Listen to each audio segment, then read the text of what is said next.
Tales from the wild. Stories from the heart.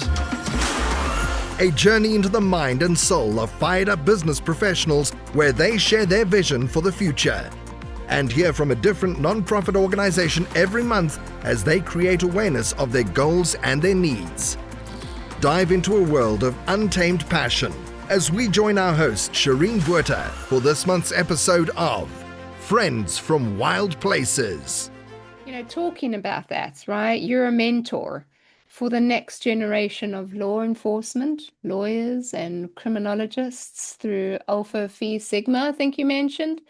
Given how chaotic and divided the world feels right now, what is giving you the most hope about the students entering the justice system today? Okay. Well, as a advisor for Alpha Phi Sigma, which is a criminal justice honor society, I get to see the best and the brightest of the students because they have to have a 3.2 GPA in order to be considered for membership in that. So with that, I groom leaders. I groom individuals who know what they want and are ready to go out there and make a difference in the world. And what I'm seeing is the students, they know what the issues are. They know what the issues are.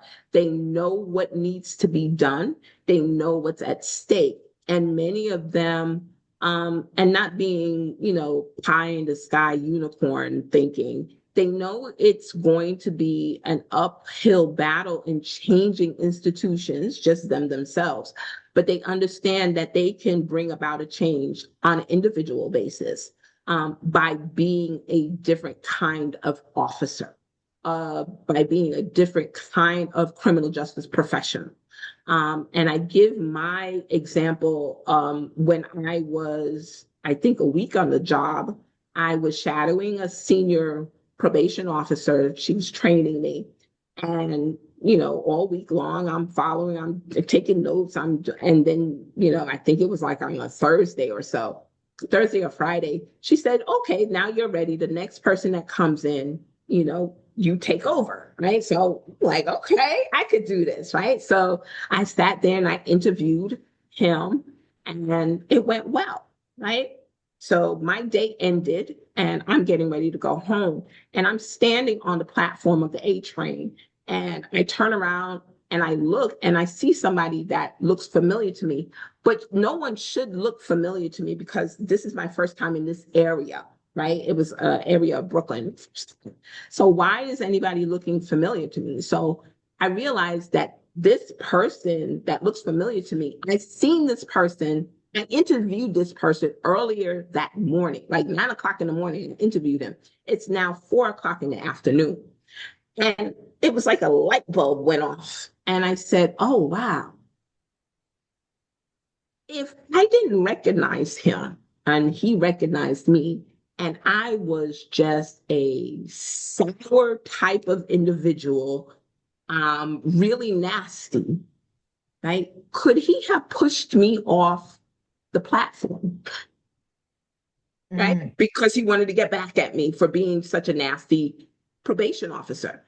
And that point, ladies, that is what triggered in me that I said, I can't be nasty.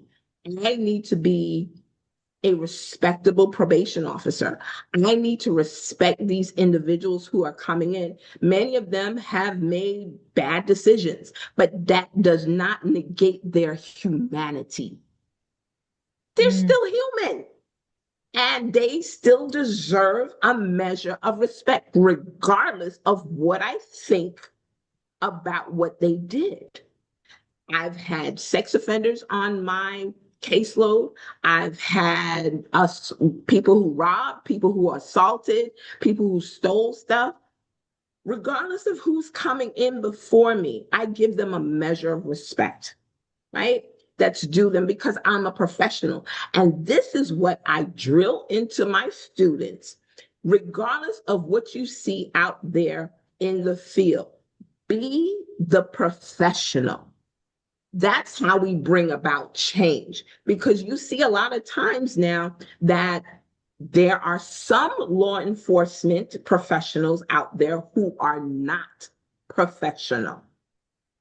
So I drill into them that you need to be professional all the time, regardless of what they've done. Regardless, I mean, I've had sex offenders, I mean, molesting babies, regardless of what they've done, be a professional. And I think they understand that, and they realize that in order to bring about a change in an institution that's very slow to change, it's like how do you, make a battleship U-turn, right? It's going to be a slow U-turn, right?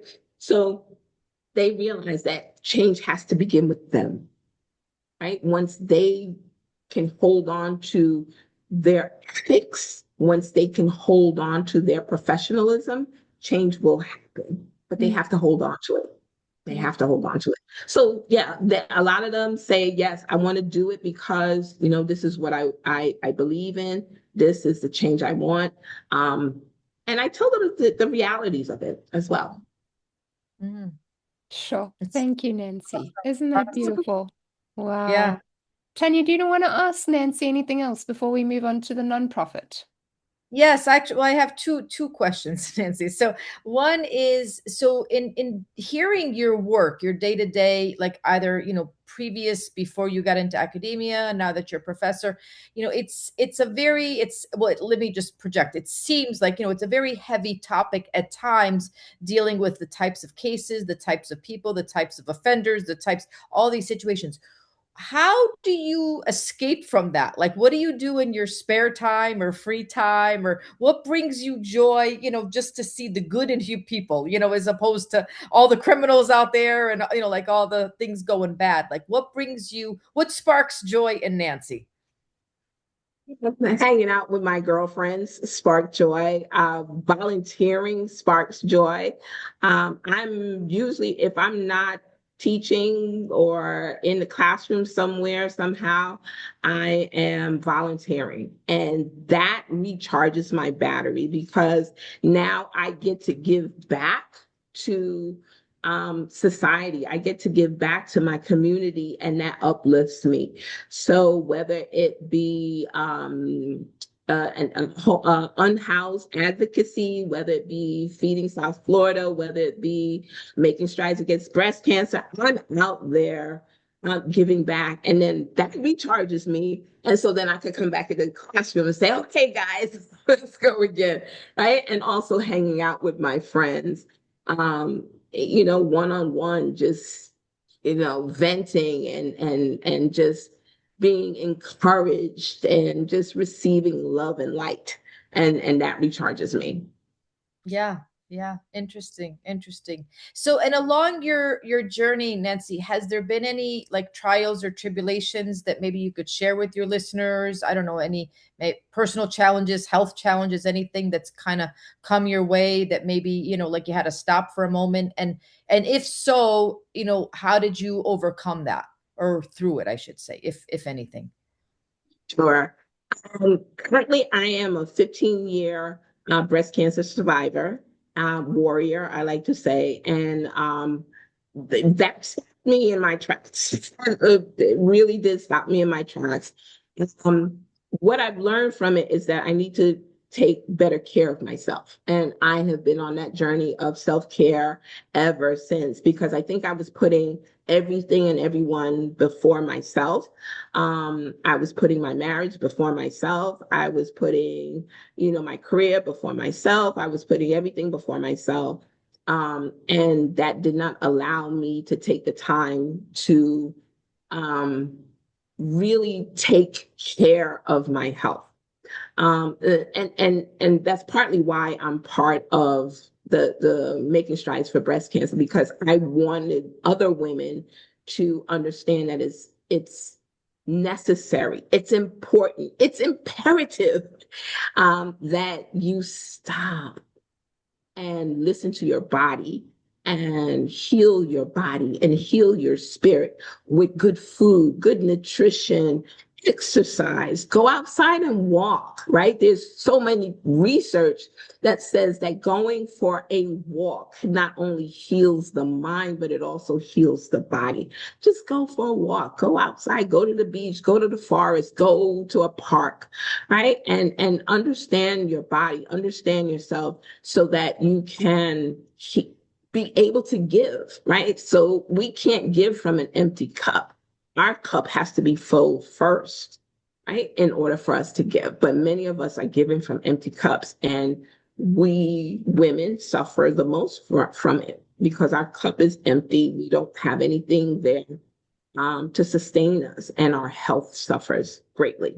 Yeah, yeah. It was interesting that you mentioned that, because you did mention the strides against breast cancer. In what capacity did you how did you find them to either like to volunteer back? For example, like did you find them while you were going through your journey yourself, and then you started like how did that, where was that connection? Or It was after. I think once I came out the shots that I had to go through all of that. And I was okay. I said, okay, now it's time that I am a shock. I can now talk about this traumatic event that has happened to me. So now I'm able to help other women. I went to an open house in 2018, I believe it was. I did a walk in 2017, and I went to an open house in 2018 where they were looking for volunteers, and I've been volunteering ever since. I am currently now the volunteer lead. So if you want to volunteer, right, for events, the Day of Walk, which in Broward is going to be October 17th. I'm the volunteer lead. I collect all the volunteers. I put them in place. We have fun. We're out there with, upwards of 20,000 people, just all there for the same mindset, and which is to find a cure for breast cancer. Beautiful, beautiful. Thank you for sharing. Yeah, and I like the warrior. I like the warrior name. Absolutely. Oh, thank you. Thank you. Thank you, Nancy. And yes, we have, talking about the nonprofit now, you suggested two of them, and we've supported the breast cancer, or just the Cancer Society. So this time around, we'd really like to support feedingsouthflorida.org. If you don't mind just taking some time, and listeners will have all that information in the show notes, or the donation links, or whatever the case may be needed will be in the show notes. But Nancy, would you mind just sharing with us, a little bit more about the actual organization and what it does for the community, and then how we can help? Okay, so Feeding South Florida, I stumbled upon Feeding South Florida, but I am so glad that I did. Their mission speaks to my heart because there are so many individuals who are they're lacking resources. They're lacking food, right? So they're food insecure. Miami-Dade College happens to be in a food desert. And a food desert is an area where there is no supermarkets within walking distance or within a mile, right? So many of our communities are like that. Right. So we have these food deserts. Many people, because they've lost their jobs, are food insecure. So Feeding South Florida is able to provide families with an opportunity to receive social service resources as well as food. Every dollar, I believe, is able to feed or provide 4 meals that Feeding South Florida is able. And any disaster, hurricane, floods, Feeding South Florida is out there. They're able to provide meals, hot meals, bagged lunches, bagged meals.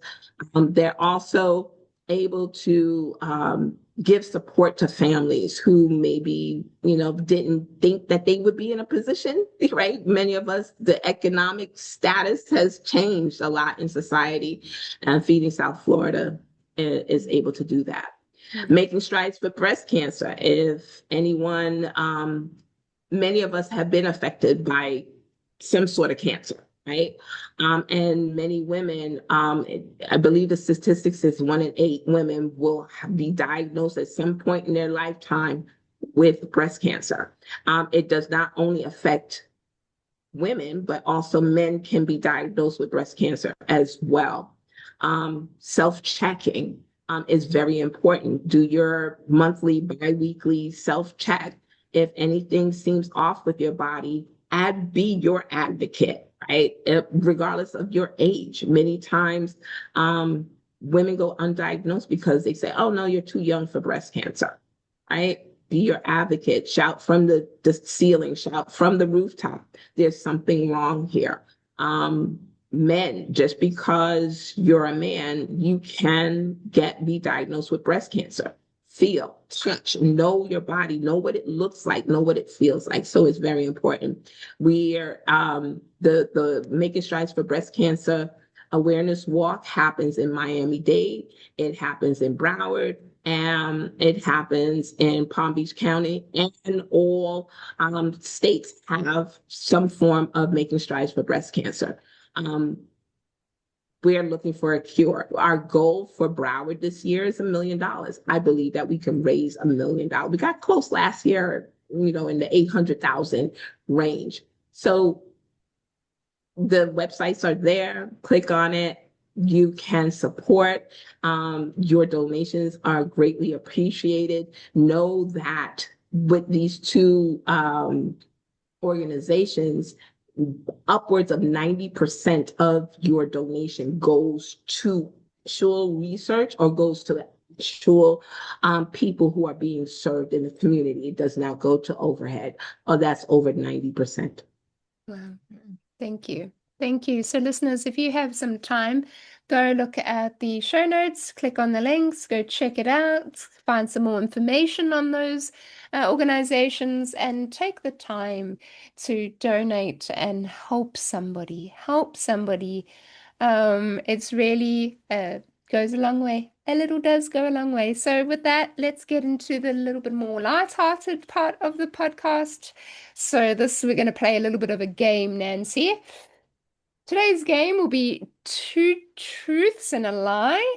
So basically, each person will mention 2 truths about themselves. It can be anything. And then they will sneak in 1 lie, and the other 2 will figure out which one is the lie.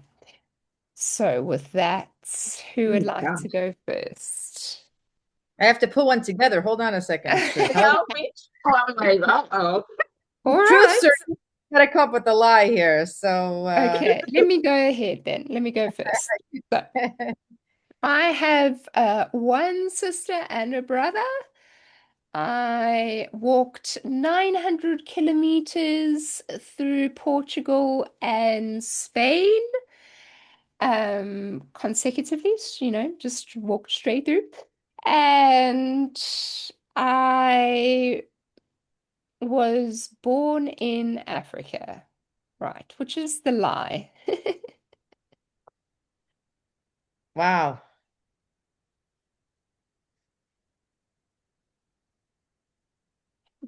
What do you think, Nancy? You go first. The lie, the 900 kilometers. Okay. Tanya, what do you think? I mean, it's funny when you said that you were born in Africa. I think you were, but I'm not 100% that. And the siblings, I'm just kind of mixed up at the moment. So I'm gonna go with the siblings. Okay. So the lie is Nancy's correct, is 900 kilometers. It was only it was only 768 kilometers. So I added a few hundred kilometers to that. So that's the lie. But yes, I was born in Africa, and yes, I have a brother and a sister. What is it? Okay. You know, it's so funny, Shireen. You always throw me off with the kilometers because I don't know kilometers. Every time she's done with it saying about the degrees, I can't reference anything. My brain just does not work in that capacity. So, all right, fair enough, Shireen. Fair enough. That's good. Awesome. Okay. All right. I'll go next. Okay. So let's see. I do Pilates. I've traveled to Italy, and I love Mexican food. Oh, that's really hard. I'm gonna say, jeez. I'm gonna say you don't like Mexican food. That's the lie. How about you, Nancy? I'm gonna say the Pilates. Okay, so actually, Shireen is correct. I am not a big fan of Mexican food. I mean, I go to Mexico, but there's certain when we say Mexican food in the US, it's not my top choice. So yes, I know Okay. I've been doing Pilates for probably 10 months, maybe now, Nancy. Yeah. Okay. Yeah, Awesome. always trying to, as you said, self-care, trying to improve flexibility, stretchability. So yeah. Very All right. important. Very job. important. All right, Nancy? Nancy, let's hear from you. I made people jump out of windows. I was a gymnast. I have a brother that lives in Brooklyn.